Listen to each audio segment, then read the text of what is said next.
네, 10분 논술 견해제시형 시작합시다. 견해제시? 오늘 할 차례는 견해제시에 대한 거예요. 선생님은 최성호 선생님입니다. 소개를 안 해가지고 일단 견해제시가 뭐냐면요, 유형 중에 하나였어요. 논술에는 5가지 유형이 있다. 이제 귀에 못이 박히도록 들었죠. 표현 갑자기 굵어졌어. 어쨌든 논술은 5가지 유형이 있고 요약형, 비교형, 분석형, 그리고 견해제시형까지 있다는 겁니다.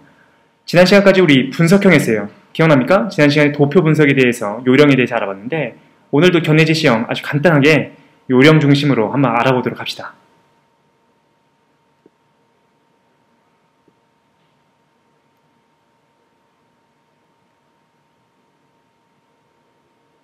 네, 견해제시형. 견해제시형, 이거 펜이 정상으로 돌아왔어. 견해제시형은 쉽게 얘기해가지고 자신의 생각을 쓰는 거예요. 논술에서는 자신의 생각을 최대한 서술하면 안 됩니다.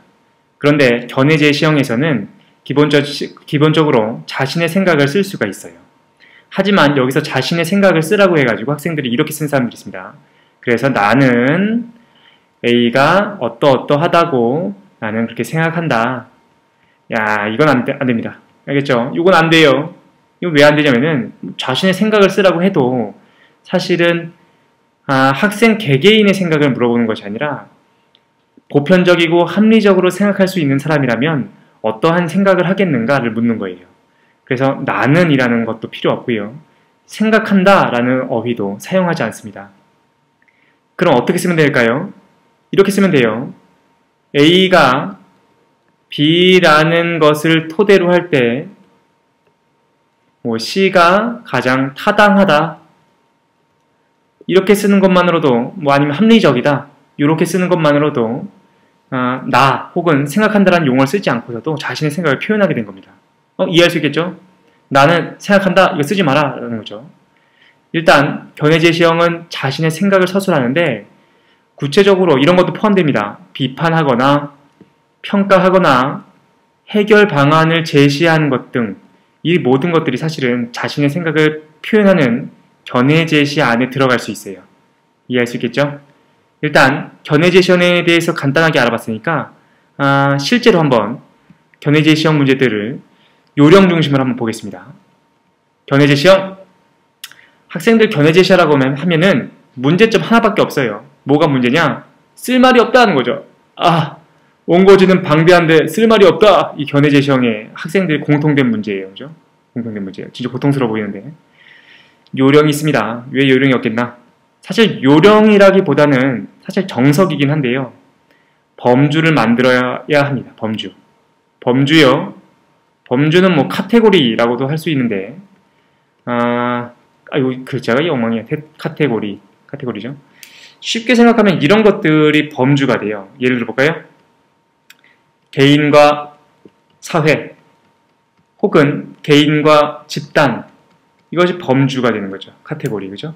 또 어떤 게 있죠? 이런 것도 있습니다. 내적 요인과 외적 요인, 그리고 또 뭐가 있죠? 경제적인 측면, 윤리적인 측면, 또 뭐가 있을까요? 국가와 시민사회, 또 뭐가 있죠? 절대주의와 상대주의, 끝도 없어. 이거 다 어디서 나오는 겁니까? 네, 그렇습니다. 사탐하고 그 다음에 또 어디죠? 비문학, 여기서 나오는 거죠. 비문학에서. 사실은 논술이라는 과목이 따로 있는 게 아니죠. 논술은 2008년도 이후에 통합교과형 논술이라고 그래가지고 여러분들이 배웠었던 교과서에서 내게 돼 있어요. 그죠? 그걸 벗어난 학교는 거의 없습니다. 그러다 보니까 우리가 사탐이나 비문학에서 배웠었던 인문학적인 카테고리, 범주들이 있어요. 이것들을 활용해서 논의를 서술하면 사실은 가장 좋은 답안이 되기도 하면서 동시에 체계도 생기면서 내가 쓸 말이 없어서 고통스러웠는데 그걸 해결할 수도 있어요. 이게 무슨 말인지 잘 모르겠다고요? 실제 문제를 한번 풀어보도록 합시다. 실제 문제. 실제 문제 볼게요. 짠! 논제. 요건 사실은 선생님이 이제 실제로 있는 기출문제를 약간 변형한 건데, 논제가 이렇다고 한번 쳐봅시다. 먼저 이렇게 돼 있어요. 제시문 가와 나를 비교하고 이를 토대로 다의 삶의 방식을 평가하시오. 삶의 방식을 평가하래요. 그죠? 이건 뭔지 모르겠어. 제시문이 없으니까. 요거 근데 잘 봅시다. 그러면 이렇게 생각해야 돼요. 평가니까 견해 제시 안에 들어가 있는 것 같아요. 그죠? 견해 제시. 내 생각을 쓰는 건데 이렇게 생각하면 됩니다. 현행 논술은 짧으면 400자에서부터 길면 1000자까지 쓰게 하죠. 그 이상 되는 거는 서울대밖에 없는데 우리 서울대 생각하고 있는 건 아니잖아. 그죠? 생각하고 있나? 어쨌든 400자에서 1000자가 되는데 견해제 시험 같은 경우에 견해제 시험만 단독으로 출제되지 않습니다. 다시 말해서 갑자기 생뚱맞게 네 견해를 막 써봐 이런 거 안 나온다는 거야. 항상 견해제 시험은 다른 것들과 연결됩니다. 비교형, 분석형, 요약형과 연결돼서 견해제 시험이 제시돼요. 그러다고 하다 보니까 견해제 시험은 400자에서 1000자를 다 쓰지 않고요. 200자에서 약 500자 정도만 쓰게 됩니다. 항상요. 알겠죠? 항상. 그러면 200자에서 500자면은 대충 어느 정도 분량이 되죠? 한 문장이 50자라고 생각하시면 돼요. 다시 말해서 200자는 5, 4, 20. 4문장이야, 4문장. 짧네, 생각보다. 짧았어. 긴 줄 알았는데, 그죠? 500자는요, 광활한 줄 알았는데, 10문장밖에 안 돼, 10문장. 알겠죠? 실제로 견해제 시험을 쓰면 4문장에서 10문장 안에 써야 돼요. 그러면은 아까 전에 이렇게 얘기했습니다. 견해제 시험할 때 뭐 하라고요? 범주 사용해라. 카테고리 사용해라 하는 거죠. 그래서 범주는 2가지 범주면 됩니다. 아까 전에 얘기했던 것처럼 개인과 사회, 국가와 시민사회, 경제와 윤리, 내적, 외적 이런 것처럼 범주는 2개만 사용하면 돼요. 왜요? 2문장 쓰거나 5문장 쓰면 되는 거야. 범주를 3개 이상 쓸 필요까지는 없다는 거죠. 이해 갑니까? 요 요령을 가지고서 실제로 문제를 풀어보면요. 요 문제 실제로 풀어볼게. 이걸 토대로 이걸 다시 한번 보도록 합시다.